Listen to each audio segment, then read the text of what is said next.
This is part 3 of the How to Become a Category Leader video series brought to you by Tailify's Influence Hub. I'm joined again by Luca, who is going to be taking us through the next stage, which is the scaling phase. If you haven't seen the first 2 videos, do go back, check them out. They're really good and they are a good introduction to then lead you on to this video. So in the last video, we found out about how you've built the foundations of the program, but how do you then get that snowball rolling and scale from there?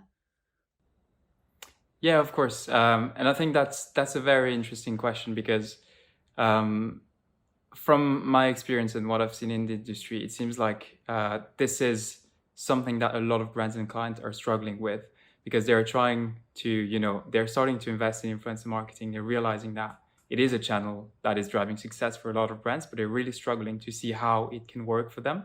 And they might, run a campaign here and there and see some results, but then these results are usually not good enough for them to feel comfortable and say, okay, now I can put more money into this channel because I'm seeing great results, which means I can then scale this channel overall.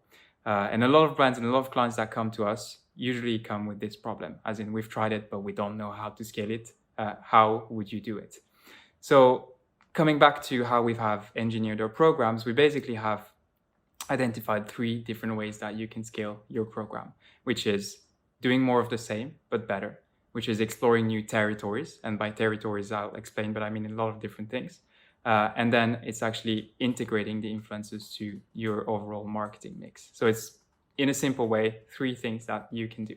So if I go a bit deep into each of them, the first one is doing more of the same, but better. And by that, I mean just scaling the activations that you're doing for your current market, your current segment, or your current product that you want to push as a brand. And thinking back to the snowball, it's basically thinking about how can we make this channel something predictable and scalable. And that is through the power of obviously compounding values and making sure that snowball keeps rolling. If you collect the right data systematically after every cycle of campaign and run those optimization cycles in between and not just roll out with the campaign and then start again, but actually roll out and don't consider the end of the campaign to be the end, but to be a kind of an optimization step where you learn, put that into the database, and then deploy that AI technology again, you become more and more accurate at every step of the way, which means it becomes more and more predictable, which means your success rate will just go up and up and up, which means you can then drive exponential growth over time. And you would do that for your current markets and your current segments. But if a brand wants to tap into like a new audience or they've got a new product, do they still have to start from scratch? No, and that's what I find so interesting. If you adopt this, scientific, systematic approach, and you collect the right data, and you actually start building those global databases, as I just talked about, then no, you don't have to start from scratch. But the key thing is obviously being systematic in identifying what is the ideal next step for your program to scale to, and that could be many different things. And again, just looking at how you would bucket these, obviously one being a new objective. So you might have run awareness campaign mostly with influencers because maybe you thought that was what they were best for, but you can actually also, get performance, you can get engagement, you can get a lot of different things. So you could want to scale to that, which means activating them with different strategy. But you can also scale to a new audience or a new product segment. So let's say either you have a portfolio of products and you're only using influencers for one, you might want to start using them for another one. Or you might want to tap into a new audience. Let's say you've only tapped into Gen Z. Now you might want to try maybe older families or something like this, which could be a different way to scale.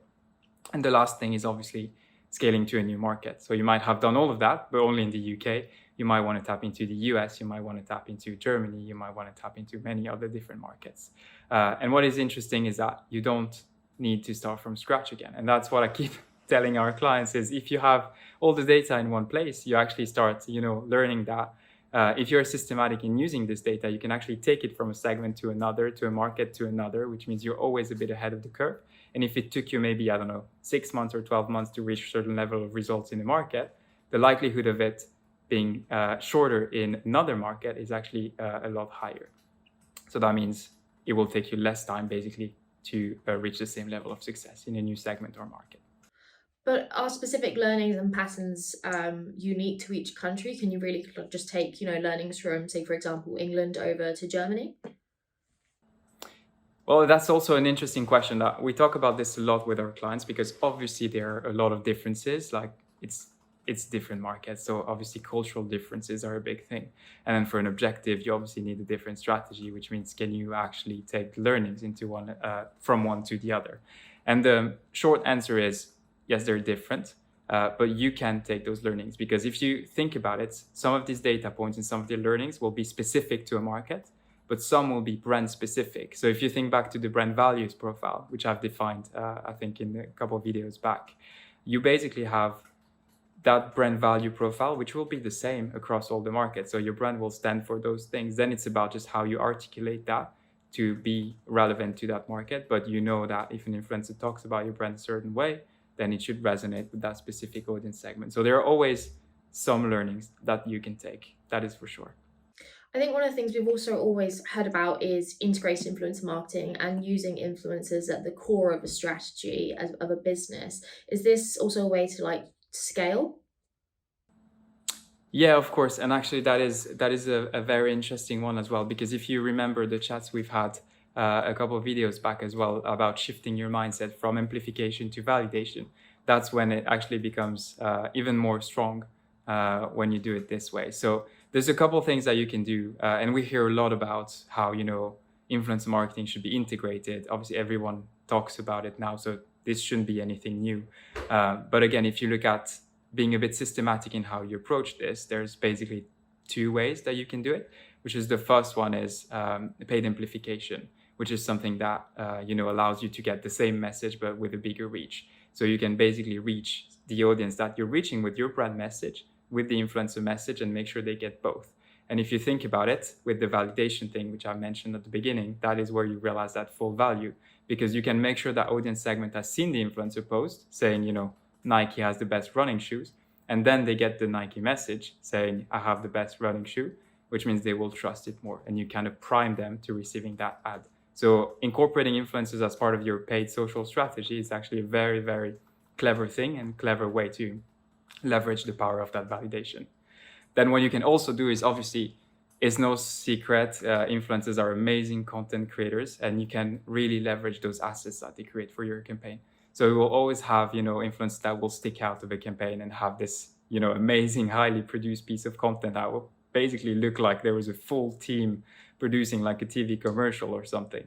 And it's actually sometimes just, you know, a very passionate dude with a camera, and it just create this amazing piece of content. So again, rolling out maybe content only campaigns with those performers, those top performers, or maybe just buying the rights to those content assets and using them as part of, you know, a lot of different things such as your website, or you can use them, you know, some brands are even putting them on billboards or in TV commercial. If you look at Gymshark, for example, and I think that is a very clever way to really scale your activation to, you know, making sure they become part and central to your brand.